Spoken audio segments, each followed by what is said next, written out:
Hi, I'm Mary, and welcome to another magical math moment. Today we are going to be looking at absolute value functions. So we're going to be talking about shifts, dilations, all kinds of crazy stuff. So we're going to start with the parent function. Y is the absolute value of x. You'll notice here the vertex is the point 0, 0. That's a minimum on this guy here. And then it has an axis of symmetry at the line x equals 0, which is the y-axis. I always like to use a highlighter for I am butchering this. It's hard doing this on an angle. And that looks disgusting. I like to highlight my axis of symmetry so that I know it's not part of the function. You can also use a dotted line. Some people like to do that as well. Now notice with absolute value functions, they're really sneaky because they're actually piecewise functions. On the left side, this is the line y equals negative x, but it's only defined when x is less than or equal to 0. On the right side, it's the line y equals x when x is greater than 0. Now they intersect at the origin, so you can play around with those inequalities however you like, but it's something worth mentioning. So the pattern whenever you're graphing these things, assuming there's no number out front or in front of your x, is starting at the vertex and going up 1 in each direction. Okay, so up 1 over 1, up 1 over 1.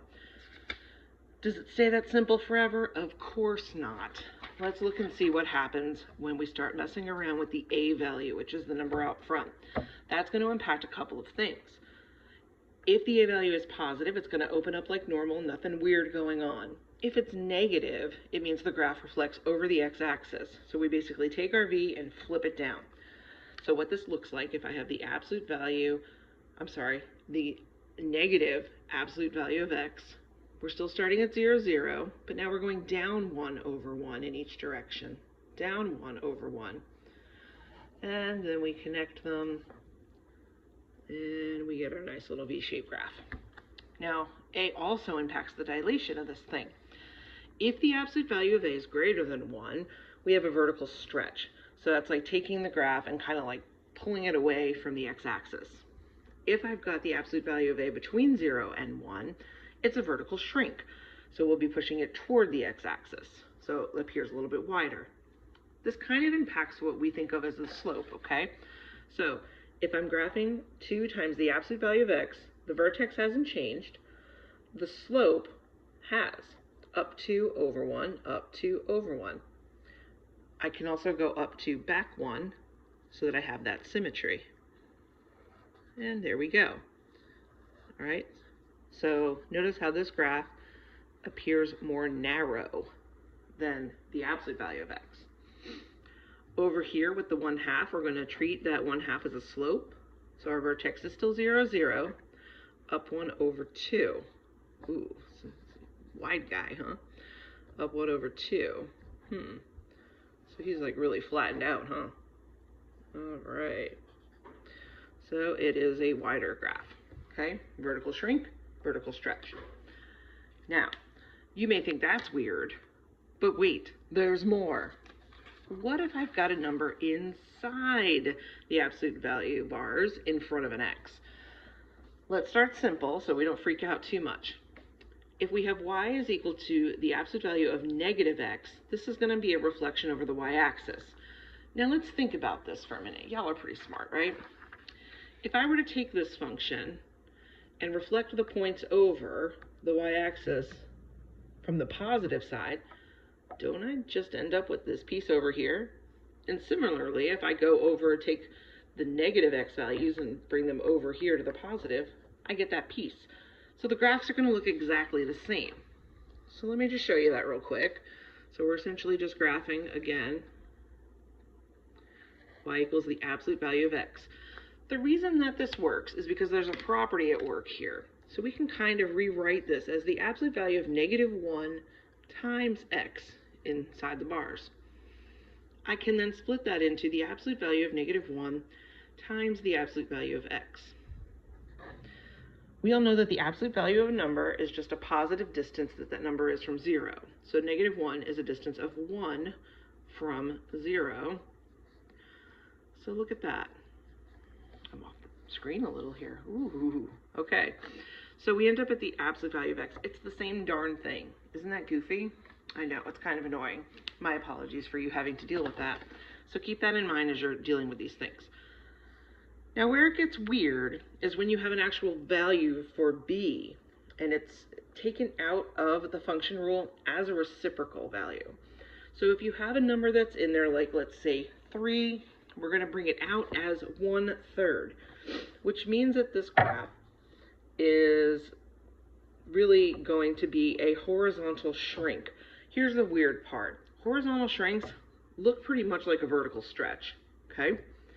If you have a fraction in there between 0 and 1, like 1/3, that's going to come out as a b value of 3, which is a horizontal stretch. Here's the weird thing. You've guessed it. It looks like a vertical shrink, all right? So they're kind of like opposite. It's weird. It's just one of those things you got to remember. If you're in a class that allows a graphing calculator, that can help you out, as long as you kind of remember that there's something weird going on when you got a number in here. So let's look at y equals the absolute value of 2x. We're going to use the same factoring concept as above. So let me get the correct color here. Actually, let's get wild. Let's go with green. Green's my favorite color, along with purple. I bet you didn't know that. Maybe you don't care. Not sure.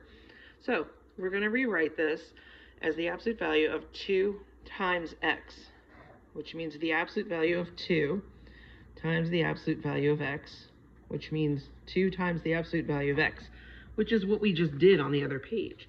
So let's go ahead and just sketch that real quick, and then we'll talk a little bit more about these b values, because they're weird. Up 2 over 1. This is just like what we did on the other page, so my apologies if that's fast. Ta-da! Okay, so let's talk about this b value real quick. So when this comes out, it is a fraction. So we're going to say that this is a horizontal, I'm going to abbreviate, shrink, which is the same thing as a vertical stretch, essentially, okay? It's weird, I know. I also don't like it. Let's look at y equals the absolute value of 1/2 x. So again, we're going to be splitting this up into 1/2 times x, which then becomes the absolute value of 1/2 times the absolute value of x. So this is essentially 1/2 times the absolute value of x, which is what we just did on the front page before. Oh my goodness, that was disgusting. So we're here, up 1 over 2, quick sketch, just like we did before. If you need a refresher, go back to the other page. Okay, here's the important weird part. B, when you look at it, is going to come out as the reciprocal 2, which means that this is a horizontal stretch. It's very weird. I'm sorry you have to know it, but there it is. Okay, the weird stuff's over. Let's get to the easier things. Now we're going to be talking about the shifts. So those are a little bit easier for us, okay? I left A out for now, just so that we can focus on the horizontal and vertical shifts. So if you have it in this form, you can take these values of h and k out to get your vertex, which is kind of like your start point, right? H is the horizontal shift, and it is the opposite of what you think it is when you look at it in the function rule. K is your vertical shift, and it's exactly how it appears. So, our first example, y is the absolute value of x plus 2 minus 3. So the first thing I want to know about is the vertex. So the vertex in this one is -2, -3. Remember, whenever we're inside any kind of grouping symbol, whether it be absolute value, parentheses, or radical, brackets, I don't know when you would see brackets, but you might, it's always the opposite of what you think. So this h value is -2. That means I'm going 2 to the left. The -3 means I'm going down 3 over here. I haven't messed around with a, so our pattern from the mother function stays the same. Up 1 over 1, up 1, back 1, both sides. There we go. There we go. That is beautiful. And if you wanted to go ahead and drop a vertical line, oh my goodness, down the vertex, that's our axis of symmetry. Okay. Let's look at one more over here. we've got the absolute value of x minus 1 plus 4. So our vertex this time is positive 1, 4. Did I trick you? I hope I didn't. So opposite of what you think, 1. So we're going over 1 to the right and then up 4. 1, 2, 3, 4. The a value is 1, so we're still going up 1 over 1, up 1, back 1. We still have that beautiful absolute value symmetry. Remember, you want these to look like V-shaped graphs. If you get a curve in it, that is going to be a quadratic, so be careful. All right, we're going to put it all together. One last example. Here we go. We've got negative 2 times the absolute value of x plus 4 plus 6. First thing I would look at is vertex. So again, opposite of what you think, negative 4, 6. That means I'm shifting over to the left 4, 1, 2, 3, 4, and I'm going up 6, 1, 2, 3, 4, 5, 6. Look at this a value, negative 2. There's two things that are happening here. Do you know what they are? The negative is going to make this thing reflect down over the x-axis. So instead of opening up, it's going to open down. The 2 gives it a vertical stretch. So we're going down 2 over 1, down 2 over 1 in the opposite direction. And look at this.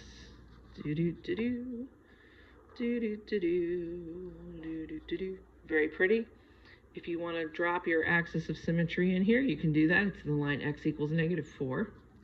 If you were to verbalize everything that happened here with these transformations, you would say it reflects over the x-axis. It's got a vertical stretch of 2.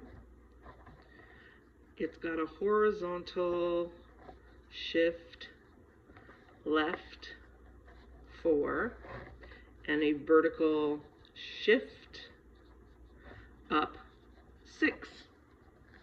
And I'm off the screen. There we go. So depending on what type of problem you're solving, your teacher may require you to write out what's actually happening and not just graph the function. If you are lucky enough to be using a graphing calculator, it'll help you find some points along the way in case you get stuck. I hope that this information's been helpful for you. Thank you so much for watching, and I look forward to seeing you again for another magical math moment.